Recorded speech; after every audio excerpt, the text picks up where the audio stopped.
सांसद वो रुपया लेकर पीठ के सामने आए और कहा कि हमें संरक्षण चाहिए, हमें रुपया ऑफर किया गया और वो सरकार बचा ली। तो एक तो चरित्र है यूपीए का, सरकार के सामने अविश्वास का प्रस्ताव आए या कोई अविश्वास का प्रस्ताव न लाए, इसलिए विश्वास का प्रस्ताव वो स्वयं लाए। इसमें से बचने के लिए सारे सिद्धांत, सारा चरित्र, सारे लोकसभा के नियम कानून, हमारी परंपराएं, इसको त्याग कर येन केन प्रकारेण सत्ता को संभालना और सत्ता पर काबिज रहना। इसके सामने मान्यवर दूसरा एक उदाहरण है। 1999 में अटल जी की सरकार थी और अविश्वास प्रस्ताव आया मान्यवर। ये जो कांग्रेस ने किया वो हम कर सकते थे, क्योंकि 93 में नरसिम्हा राव जी ने देश के सार्वजनिक जीवन को एक एग्जाम्पल पूरा कर दिया था कि सरकार ऐसे भी बचाई जा सकती है, करोड़ों रुपया देकर भी बचाई जा सकती है। हम भी कर सकते थे, मगर हमने नहीं किया हमने नहीं किया।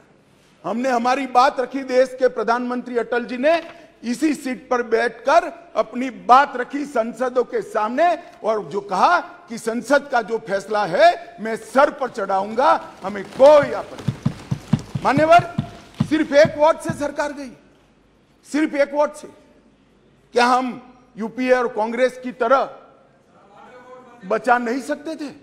बचा सकते थे, मगर मैंने कहा ना कि कई बार संकट के समय गठबंधनों और पार्टियों का चरित्र उजागर होता है।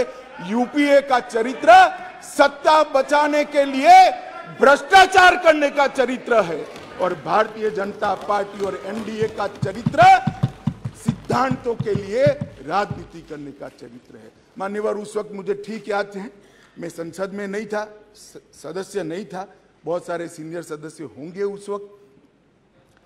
मान्यवर, एक ही वोट का फर्क था और अंत में गिरधर गोमांग के वोट को हमारे उड़ीसा के पूर्व मुख्यमंत्री उस वक्त मुख्यमंत्री से शपथ ले चुके थे और वोट डालने आए थे।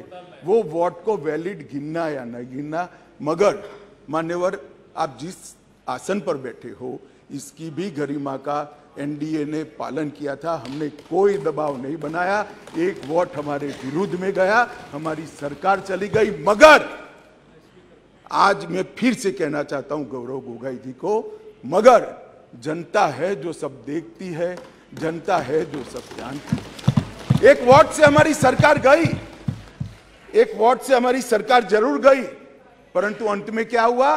बहुत बड़े बहुमत के साथ अटल जी फिर से देश के प्रधानमंत्री। मान्यवर, हमारे एनडीए का कुंबा मोदी जी के नेतृत्व में, भारतीय जनता पार्टी मोदी जी के नेतृत्व में हम देश में सिद्धांतों की राजनीति को प्रस्तावित करने के लिए राजनीति में है।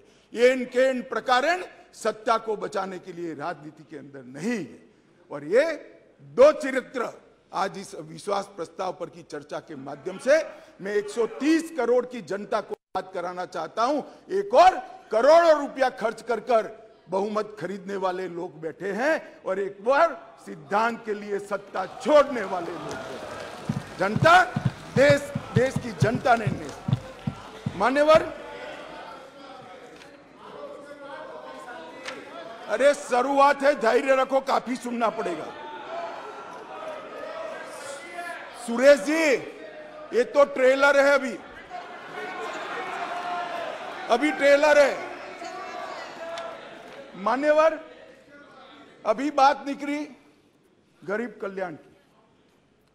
हमारी साथी मंत्री अनुप्रिया जी गरीब कल्याण के सारी बातें बता रही थी।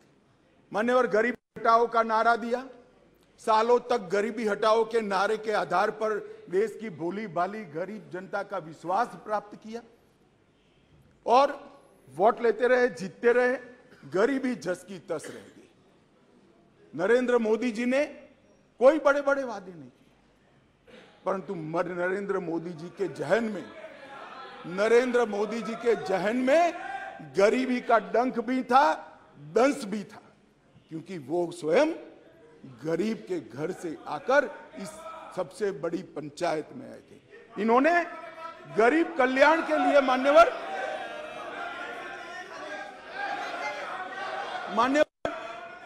उन्होंने गरीब कल्याण के लिए ढेर सारे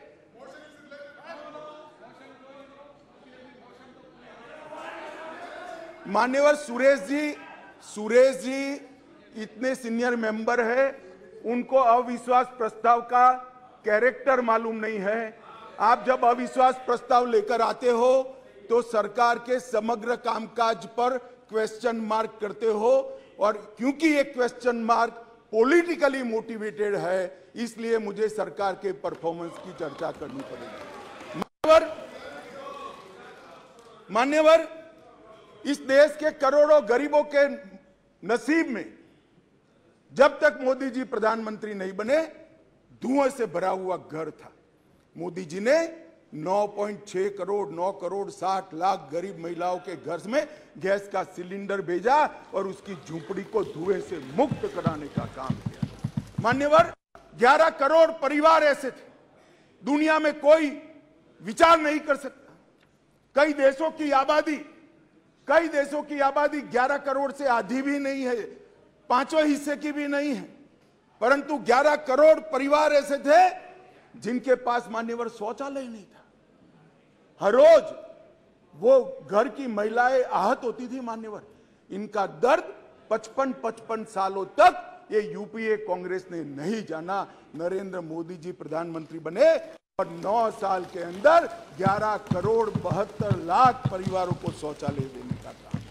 मान्यवर, देश के बहुत बड़े तबके में और विशेषकर गरीब के घर में, दलित के घर में, आदिवासी के घर में, पिछड़े के घर में, झोंपड़पट्टी में शुद्ध पीने का पानी नहीं मिलता। फ्लोराइड युक्त पानी पीते थे, भरी जुआनी में बूढ़े हो जाते थे, बाल सफेद हो जाते थे, हड्डियां टेढ़ी हो जाती थी। मान्यवर, मोदी जी ने हर घर नल के माध्यम से 12.65 लाख करोड़ मतलब 12 करोड़ 65 लाख घरों में जल से नल पहुंचाने का काम समाप्त।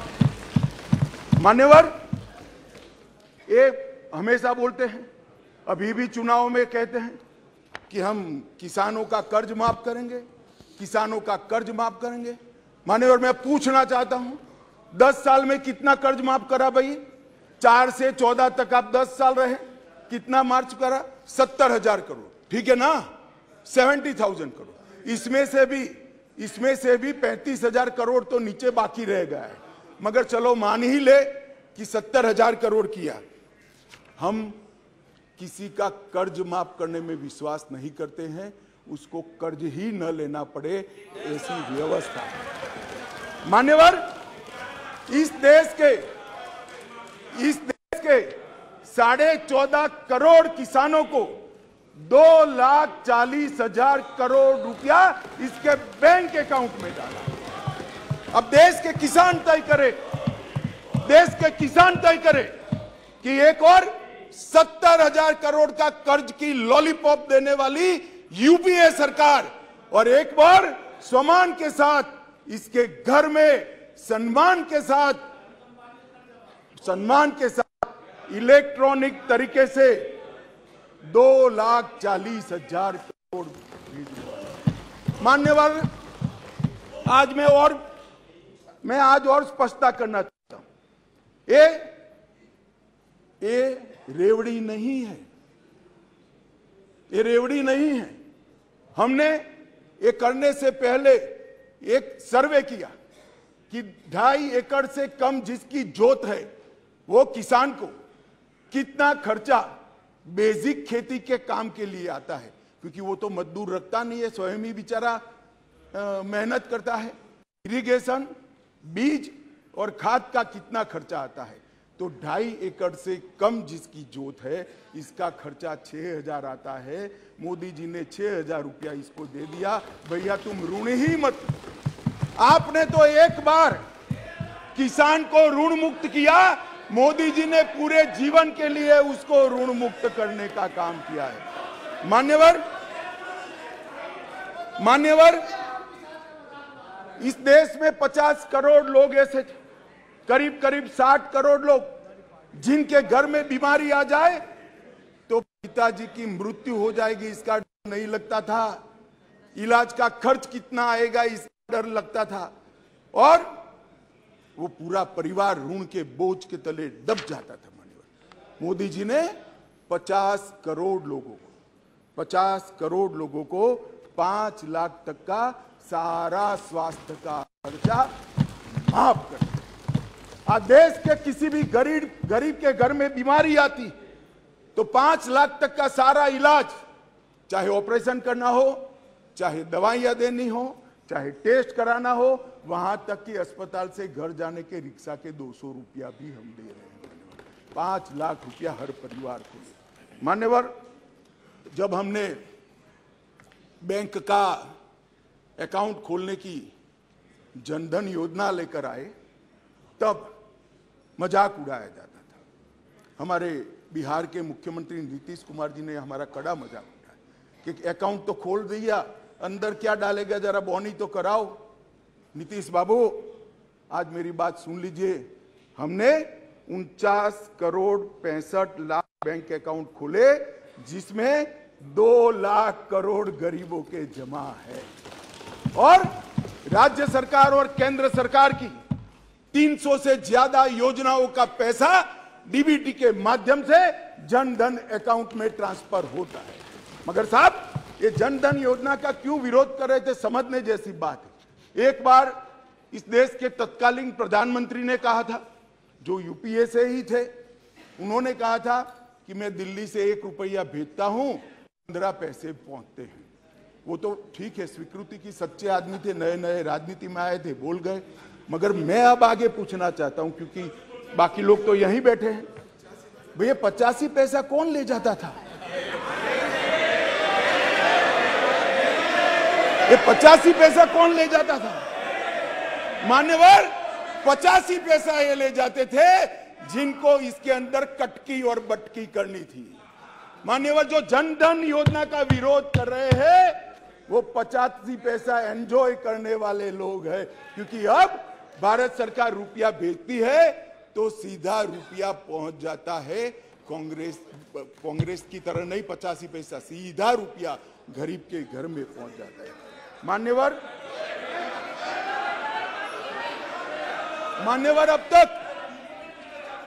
अब तक जनधन योजना, भाई आप योजना तो बनाते हो, करते नहीं हो। बैठो, बताता हूं, मैं बताता हूं, बैठो ना, अरे बैठो ना। मान्यवर कह रहे डीबीटी किसने चालू किया, अब कहेंगे जीएसटी किसने चालू किया, अब कहेंगे गरीबी हटाओ किसने कहा। आपने कहा सब कुछ किया, कुछ नहीं किया हमने है। आप तो कहते ही रह गए। मान्यवर, 25 लाख करोड़ रुपया इस देश की 130 करोड़ की जनता इसको सीधा प्रसारण देख रही। मैं आपके माध्यम से देश की जनता को बताना चाहता हूं, 1 पैसे के कमीशन के बगैर, कटकी के बगैर 25 लाख करोड़ रुपया देश के गरीबों के बैंक अकाउंट में सीधा ट्रांसफर।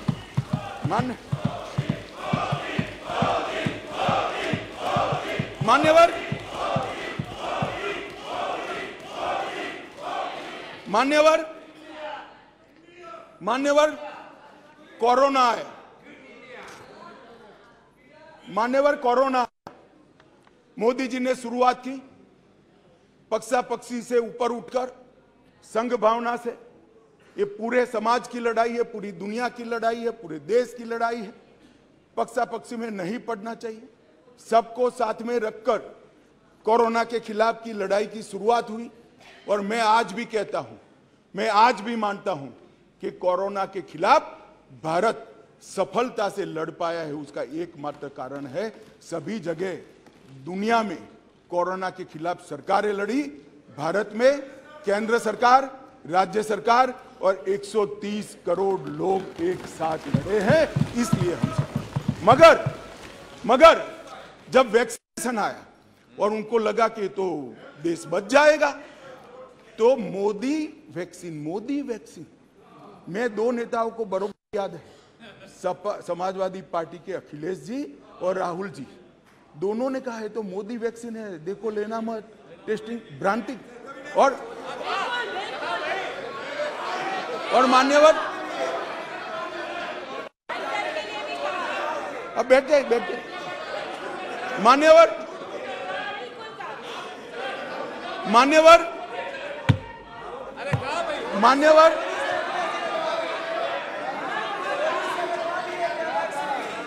मान्यवर जनता ने वैक्सीन लेना शुरू किया।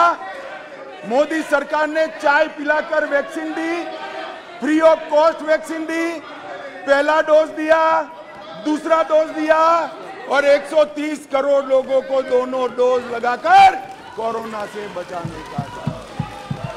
मान्यवर, इसके साथ साथ उस वक्त रोजगारी के प्रश्न खड़े हुए, लॉकडाउन का भी विरोध किया गया। मान्यवर, लॉकडाउन का भी विरोध किया गया।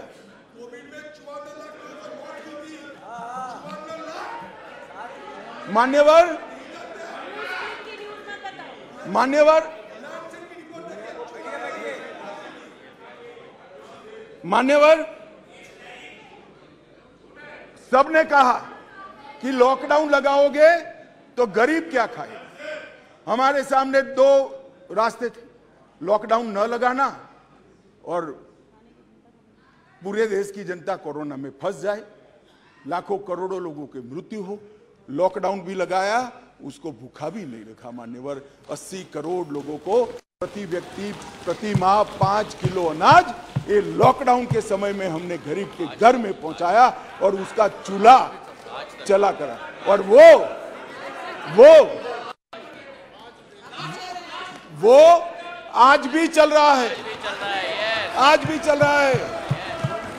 भाई, अविश्वास प्रधानमंत्री में और मंत्रिमंडल में अविश्वास आपको हो सकता है, देश के गरीब को, देश की जनता को नहीं है, क्योंकि उज्ज्वला योजना मोदी जी लाए, हर घर नल मोदी जी ने पहुंचाया, बिजली मोदी जी ने पहुंचाई, पीएम किसान 2.5 लाख करोड़ मोदी जी ने पहुंचाए, 3 करोड़ लोगों को घर दिया, 60 करोड़ लोगों को 5 लाख का स्वास्थ्य का खर्चा दिया, बैंक खाते 49 करोड़ से ज्यादा खुलवाए, डायरेक्ट बेनिफिट ट्रांसफर में 25 लाख करोड़ रुपया भेजा, 80 करोड़ गरीबों को वैक्सीन लगाकर अनाज दिया।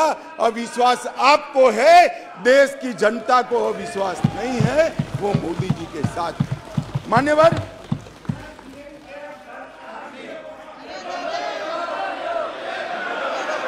मान्यवर मान्यवर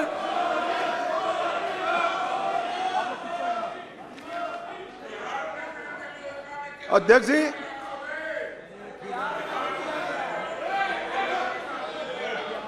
अध्यक्ष जी, अध्यक्ष जी, अध्यक्ष जी, इस सदन में एक ऐसे नेता है, अरे यार सुनो ना, इस सदन में एक ऐसे नेता है जिनको आज तक 13 बार राजनीति में लॉन्च किया गया है और 13 ही बार मिल गए। उनका एक लॉन्चिंग मैंने देखा है, उनका एक लॉन्चिंग यहां सदन में हुआ था।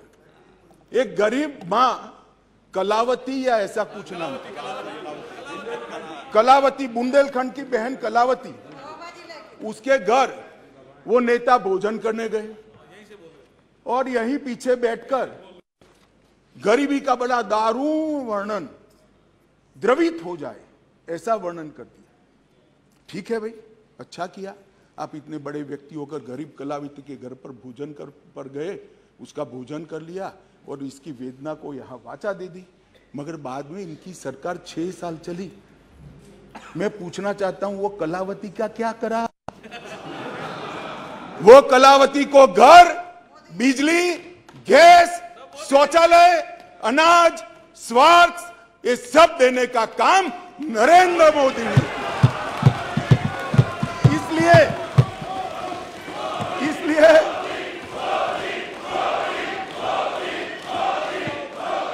इसलिए जिस कलावती के घर पर आप भोजन पर गए हो, इसी को भी मोदी जी पर अविश्वास नहीं है, वो आज मोदी जी के साथ है। मान्यवर, राष्ट्रीय पिछड़ा वर्ग आयोग बनाया, पिछड़ा वर्ग को संवैधानिक मान्यता दी, आर्थिक रूप से कमजोर लोगों को 10% का रिजर्वेशन इतने सालों के बाद पहली बार मिला और दो बार राष्ट्रपति बनाने का उम्मीदवार चयनित करने का हमें मौका मिला। सत्ताधारी पार्टी एनडीए ने, बीजेपी ने एक बार दलित और एक बार आदिवासी भारत में प्रथम बार एक गरीबों के लिए काम करने वाली ये सरकार है। नरेंद्र मोदी जी ने गरीब कल्याण का जो यज्ञ चलाया है, इससे गरीब के घर में जाते हैं तो वो दिन मित्र कर नरेंद्र मोदी को बुलाते हैं। गरीब अपने आप को अब मोदी जी में अपना मित्र ढूंढता है। मान्यवर, ये इसलिए मैं कह रहा हूं, अविश्वास आपको है, देश की जनता को अविश्वास नहीं है। मान्यवर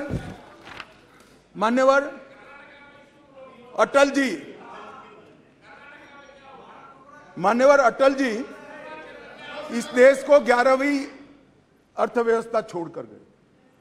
अब अटल जी तो जन नेता थे, ज्यादातर सांसदों की तरह कार्यकर्ता के नाते काम करते करते, आइडियोलॉजी का प्रचार करते करते देश के प्रधानमंत्री बने।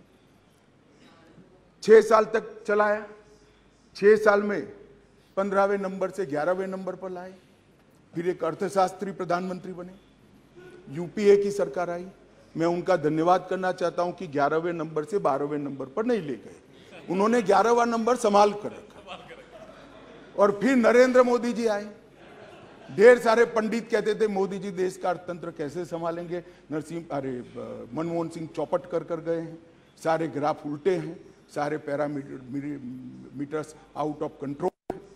मगर गरीबों के घर से जन्मा हुआ ये आदमी, संघर्ष कर राजनीति में आया हुआ आदमी, सरपंच का चुनाव लड़े बगैर सफल मुख्यमंत्री बनने वाला ये आदमी नरेंद्र मोदी, इसने 9 साल में देश के अर्थतंत्र को 11वें से 5वें नंबर पर पहुंचाने का काम। और मान्यवर मुझे भरोसा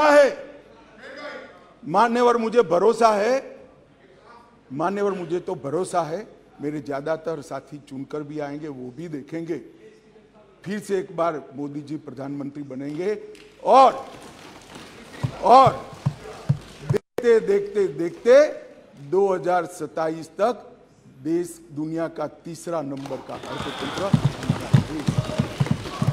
मान्यवर, अरे मैं नहीं कहता, IMF भी कहता है, सारे सर्वेक्षण वाले विश्व भर के कहते हैं कि डार्क जोन में ब्राइट स्पॉट अगर कोई है, ब्राउन स्पॉट कोई है, तो भारत का अर्थतंत्र है ना। अभी नहीं कह सकते, बैठ जाओ।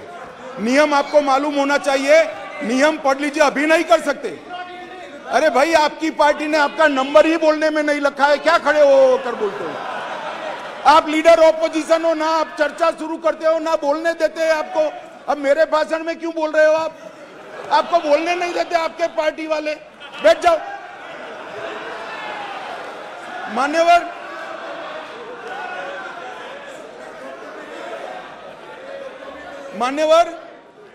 आने वाले दिनों में, आने वाले सालों में और आने वाले दशकों में दुनिया के अर्थतंत्र का, दुनिया भर के अर्थतंत्र के जो महत्वपूर्ण क्षेत्र है, वो सब में दूरदर्शितापूर्ण फैसले लेकर मोदी जी ने सटीक नीतियां बनाकर भारत को इसके अंदर एक फाउंडेशन डालने का काम समाप्त कर दिया। चाहे ग्रीन हाइड्रोजन हो, चाहे इलेक्ट्रिकल व्हीकल हो, चाहे अंतरिक्ष हो, चाहे डिफेंस का प्रोडक्शन हो, चाहे इलेक्ट्रॉनिक आइटम का मैन्युफैक्चरिंग हो, चाहे क्वांटम इंजीनियरिंग के अंदर संवर्धन और R&D करना हो, और चाहे ऑर्गेनिक फूड का बाजार खड़ा करना हो। ये 7 के 7 क्षेत्र जो इमर्जिंग क्षेत्र दुनिया के अर्थतंत्र में माने जाते हैं, वो 7 क्षेत्र में मान्यवर मोदी जी ने ऐसा फाउंडेशन डाला है कि आने वाले 5 ही साल में भारत दुनिया के अर्थतंत्र में एक प्रमुख शक्ति बनकर उभरेगा, इसका मुझे विश्वास है। मान्यवर, इंफ्रास्ट्रक्चर की गति शक्ति के तहत सिर्फ 2024-25 तक 2 लाख किलोमीटर राष्ट्रीय राजमार्ग हम समाप्त कर देंगे।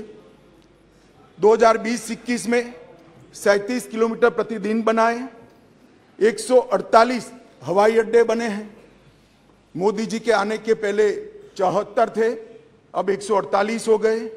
वंदे Bharat semi high speed train शुरू हो चुकी है। 99,000 करोड़ की सागरमाला परियोजना, जो इंफ्रास्ट्रक्चर का बहुत बड़ा दूरगामी कदम है, वो पूरा हो चुका है। कार्गो हैंडलिंग की क्षमता देश की 79% बढ़ी है, अगले साल तक 2 गुना हो जाएगी। और 27 ट्रेनों में मेट्रो उपलब्ध कराई है। और भारत नेट 6.20 लाख किलोमीटर फैला दिया है, लाखों गांवों तक भारत नेट को पहुंचाने का काम। मान्यवर, इंटरनेट कनेक्शन में दुनिया में सबसे ज्यादा वृद्धि भारत ने दर्ज करी है, 231% की वृद्धि। और पूर्वोत्तर के लिए भी ढेर सारे एयरपोर्ट बनाने का काम नरेंद्र मोदी सरकार ने किया है। मान्यवर, स्वास्थ्य के बजट में भी 139% की वृद्धि नरेंद्र मोदी सरकार ने करी है। पिछले 8 वर्षों में 4,85,000 करोड़ रुपया खर्च किया गया। MBBS की सीटों में 93% वृद्धि और पीजे की सीटों में 100% वृद्धि कर डॉक्टर की संख्या को दुगना करने का काम नरेंद्र मोदी सरकार ने किया है। मान्यवर, इतना ही नहीं, ढेर सारे विषय मेरे साथियों ने बहुत बताया। मुझे अभी मणिपुर पर भी बात करनी है। मान्यवर, नरेंद्र मोदी जी ने समग्र विश्व के अंदर नरेंद्र मोदी जी ने भारत का सम्मान बढ़ाने का काम किया है। मान्यवर, क्लाइमेट चेंज हो या टेररिज्म, ग्लोबल नैरेटिव सेट करने का काम अगर कोई एक देश कर रहा है तो हमारा महान भारत कर रहा है। मान्यवर, G20 का नेतृत्व जब हमें मिला, बहुत सारे देशों को मिला, एक ही शहर में कार्यक्रम करे। आज G20 के कार्यक्रम 55 स्थानों पर कर पूरे विश्व को भारत की संस्कृति से परिचित कराने का काम नरेंद्र मोदी जी ने किया है। और साहब, इन लोगों को पसंद नहीं आता, इसलिए अविश्वास। विश्व भर में एक ही ऐसा नेता है जिसको 14 राष्ट्रों का सर्वोच्च सम्मान मिला। मैं फिर से, वैसे तो व्यक्तिगत सम्मान मिला है, मगर महान सदन में कहना चाहता हूं, मोदी जी और भारतीय जनता पार्टी की भावना है, ये 14 राष्ट्रों ने जो सर्वोच्च सम्मान दिया है, ये देश की 130 करोड़ की जनता का सम्मान, भारत का सम्मान जो नरेंद्र मोदी जी को मिला है। इसलिए आपको भले अविश्वास हो, देश की जनता को अविश्वास नहीं। मानकर इस चुनाव में पता चल जाएगा दादा, इस चुनाव के काउंटिंग में पता हो चल जाएगा, और फोन करना मुझे।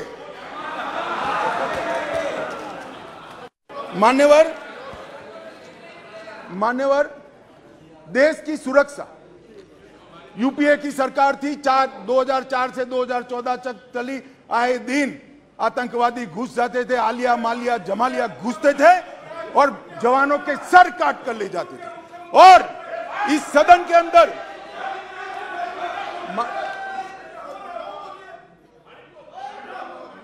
थक जाएगा, तुम मत बोलो, वो थक जाएगा, मैं नहीं थकूं। मान्यवर, सरहद के उस पार से आतंकवादी घुस जाते थे और जवानों के सर काट कर ले जाते थे। कोई जवाब नहीं देता था।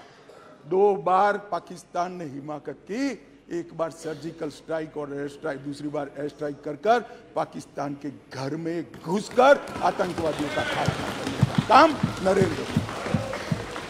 श्रीमान राजनाथ जी यहां बैठे। सीडीएस का मसला, यह भी आपका सोच था, इंप्लीमेंट हमने किया। सीडीएस का मसला कब का लटक रहा था, भटका रहा था। मोदी जी ने सीडीएस का फैसला किया, राजनाथ जी ने सभी को विश्वास में लेकर उसको पार उतारा। 2016 में सर्जिकल स्ट्राइक और एयर स्ट्राइक किया, और खरीदी के अंदर, डिफेंस के अंदर जिस प्रकार के परिवर्तन हुए, मान्यवर, मैं आपको बताता हूं, जितने भी घोटाले, मैं बाद में घोटाले बताता हूं यूपीए के, जितने भी घोटाले हुए हैं, इसमें सबसे ज्यादा करप्शन रक्षा की खरीदी में हुआ।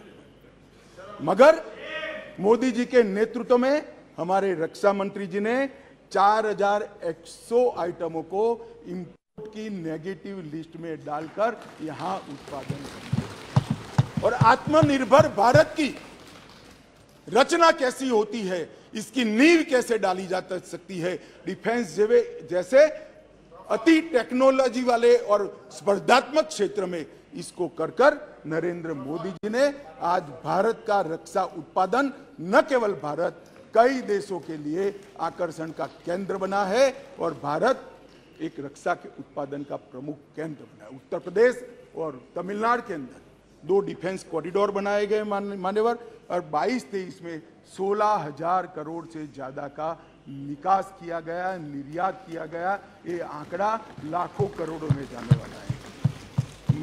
मान्यवर 4 दशकों से श्रीमती इंदिरा गांधी जी प्रधानमंत्री थी, तब से देश का सेना का जवान, चाहे सर्विंग हो चाहे रिटायर्ड हो, वो 1 पेंशन 1 रैंक 1 पेंशन की मांग करता है। सब भागते थे।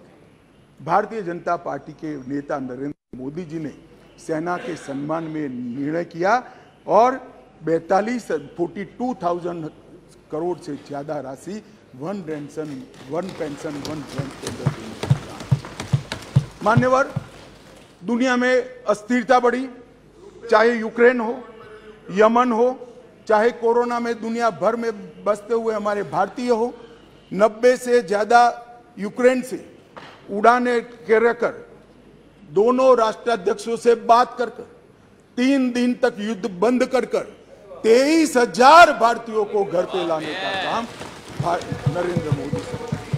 ऑपरेशन राहत 5,000 भारतीय और 2,000 विदेशी नागरिकों को वहां से यमन से निकाला और 2 लाख उड़ानों के माध्यम से 2.97 लाख मतलब 3 करोड़ करीब यात्रियों को सकुशल कोरोना के वक्त वंदे भारत मिशन के तहत वापस लाया। मान्यवर, चीन की सीमा पर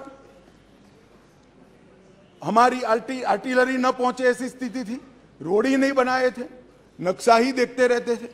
नरेंद्र मोदी जी और राजनाथ जी की टुकड़ी ने सीमा के अंतिम गांव तक भारत के प्रथम गांव में रोड पहुंचाने का, वाइब्रेंट विलेज के माध्यम से गांव खाली न हो, इसकी चिंता मान्यवर नरेंद्र मोदी जी ने की। मान्यवर, किसानों के कल्याण के लिए ढेर सारे काम करें, बजट में 6 गुना वृद्धि करी। जरा सुनो भाई सुरेश, आप लोग 21,900 करोड़ रुपए का छोड़कर गए थे। कितना छोड़कर गए थे भाई? 21,900 करोड़। अब ध्यान से सुनना, 21,900 करोड़ को 6 गुना बढ़ाकर 1,25,000 करोड़ का बजट नरेंद्र मोदी। मान्यवर, खाद्यान्न के उत्पादन 265 मिलियन टन से बढ़कर 22-23 में 323 मिलियन टन रिकॉर्ड उत्पादन। प्रधानमंत्री किसान सम्मान योजना में आगे बात कर चुका हूं, 14 करोड़ लोगों को 6,000 रुपया, 2,41,000 करोड़ रुपया। और एमएसपी बहुत चिल्लाते रहते हैं। मैं आपको पूछना चाहता हूं, आपके माध्यम से जो अविश्वास प्रस्ताव लेकर आए हैं उनको मैं एमएसपी के बारे में जरूर पूछना चाहता हूं कि भैया आपने एमएसपी की कितनी खरीदी की थी और एमएसपी में के रेट में कितनी बढ़ोतरी की थी। जरा हिसाब किताब लेकर जनता के सामने जाइए। मगर नहीं जाएंगे, बैठे बैठे बोले रह जाएंगे एमएसपी का क्या हुआ। मैं बताता हूं सत्य क्या है, और मैं इस सदन के माध्यम से देश की जनता को और 14 करोड़ किसानों को कहना चाहता हूं कि आपके घर में सबसे ज्यादा एमएसपी और एमएसपी पर सबसे ज्यादा धान खरीदने का काम कोई एक सरकार ने किया है तो नरेंद्र मोदी। मान्यवर, धान की खरीदी पहले ध्यान से सुनना, सभी सभासदों को मेरा विनती है, ध्यान से सुनिए। धान की खरीदी 475 लाख मैट्रिक टन मनमोहन सिंह जी ने अपने अंतिम साल में की। मैं फिर से आंकड़ा बोल रहा हूं, 475 लाख मैट्रिक टन। नरेंद्र मोदी जी ने अंतिम खरीदी 896 लाख मैट्रिक टन, 88% की वृद्धि। मान्यवर, और लाभार्थी किसान पहले 76 लाख थे, अब 1,31,00,000 लाभार्थी। मान्यवर, गेहूं की खरीदी एमएसपी पर खरीदी, इसके अंदर मनमोहन सिंह जी और इनकी यूपीए की सरकार 251 लाख मैट्रिक टन छोड़कर गए थे, 251 लाख मैट्रिक टन। अब नरेंद्र मोदी जी ने 251 लाख मैट्रिक टन से बढ़ाकर 433 लाख मैट्रिक टन पहुंचाने का। और पहले गेहूं 20 लाख किसानों का खरीदा जाता था, अब गेहूं 43 लाख 43 लाख किसानों का खरीदा जाता है। मान्यवर, मोदी जी ने कहा कि किसानों की आय दोगुनी करेंगे। हमारा मखौल उड़ाते थे, अभी भी उड़ाते हैं, शायद 5 साल बाद भी उड़ाएंगे, समझ नहीं पड़ी है। मान्यवर, हम कहते थे कि हम किसानों का आय 2 गुना करेंगे, हमारा मजाक उड़ाया जाता। अब मैं बताता हूं मान्यवर, मोदी जी ने निर्णय कर दिया कि किसान की आय से, मतलब खर्च से, लागत 50% कम से कम एमएसपी रखेंगे। ये बहुत बड़ा ऐतिहासिक किसान हितैषी निर्णय है। मान्यवर, धान की एमएसपी जो 1310 थी, मैं फिर से एक बार ध्यान आकृष्ट करना चाहूंगा, मनमोहन सिंह जी, यूपीए सरकार, जिनको हम पर अविश्वास है, वो यूपीए सरकार धान के एमएसपी 1310 छोड़कर गई। कम खरीदते थे मगर रेट 1310 था, हमने ज्यादा खरीदा और उसके दाम को भी 1310 से बढ़ाकर 2040 कर दिया। मान्यवर, गेहूं 2013-14 में 1400 रुपया एमएसपी छोड़कर गए थे डॉक्टर मनमोहन सिंह, यूपीए, और आज 2013-14 में 1400 से बढ़कर 2125 रुपया एमएसपी करने का। हमने गेहूं ज्यादा भी खरीदा और गेहूं का दाम भी ज्यादा दिया। मान्यवर, ये ना ही किसान हितैषी है, ना एक गरीब हितैषी है, ना एक पिछड़ा हितैषी है, उनको अपने परिवारों के अलावे किसी का ध्यान नहीं है। और इसलिए मोदी जी ने आज कहा है, 9 तारीख को आज कहा है, 9 अगस्त को, परिवारवाद ट्वीट में, भ्रष्टाचार और तुष्टीकरण।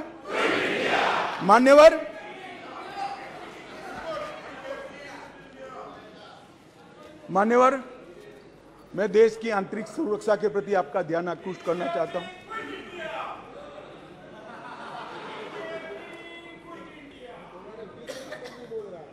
भाई, अभी भी सत्यता स्वीकारो, नहीं तो जो होए उसके भी आधे हो जाओ।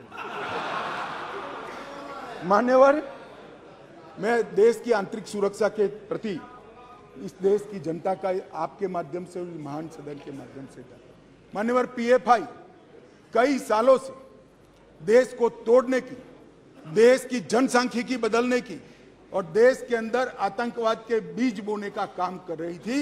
एक ही दिन में सितंबर 22 में 15 राज्यों में 90 से ज्यादा स्थानों पर रेड कर पीएफआई पर बैन लगाकर जेल की सलाखों के पीछे डाल दिया। मान्यवर, देश भर में पीएफआई को हमने बैन किया।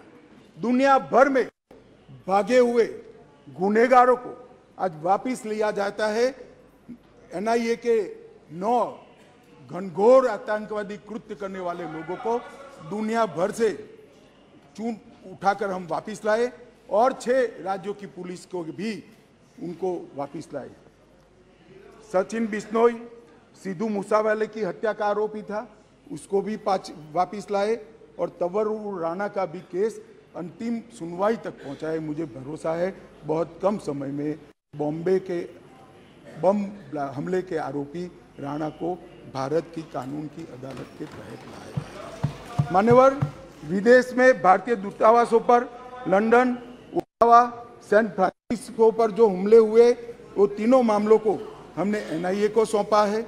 और मान्यवर, लगभग मैं यूएपीए को कठोर करने का निर्णय बिल लेकर आया था यहाँ पर, और उस सदन में दिग्विजय सिंह कहते थे इसका दुरुपयोग होगा। मैं आज सदन को बताना चाहता हूँ, विपक्ष को भी बताना चाहता हूँ, यूएपीए का उपयोग टेररिस्ट कृत्य करने वाले खिलाफ, इनके खिलाफ होता है। हम किसी को डरने की जरूरत नहीं है। उस वक्त भी मैं नहीं समझ सकता था आपको क्यों डर लग रहा है, परंतु जिन्होंने टेररिस्ट कृत्य नहीं किया उसको डरने की जरूरत नहीं है। लगभग 54 व्यक्तियों को हमने यूएपीए के तहत आतंकवादी घोषित किया, इंटरनेशनल मान्यता लाए हैं और एक में भी विवाद नहीं हुआ है, कोई राजनीतिक दुरुपयोग मान्यवर नहीं है। मान्यवर, अभी गोगाई जी नारकोटिक्स का बात करते थे, वो कहते थे कि नारकोटिक्स का चलन बढ़ गया है। मान्यवर, इनकी समझ में थोड़ा फर्क है, मैं बाद में दुरुस्त करता हूं इसको। मान्यवर, मोदी जी ने 2014 से गृह मंत्रालय के अधीन, पहले श्रीमान राजनाथ जी थे, अब मैं गृह मंत्री के रूप में काम कर रहा हूं, नारकोटिक्स पर जीरो टॉलरेंस की नीति को हमने अपनाया। एनकोड 2019 में बनाया गया, फिर इसको 4 स्तरीय किया गया। एनकोड पोर्टल डेटा इंटीग्रेशन और नॉलेज मैनेजमेंट सिस्टम के पोर्टल बनाए गए।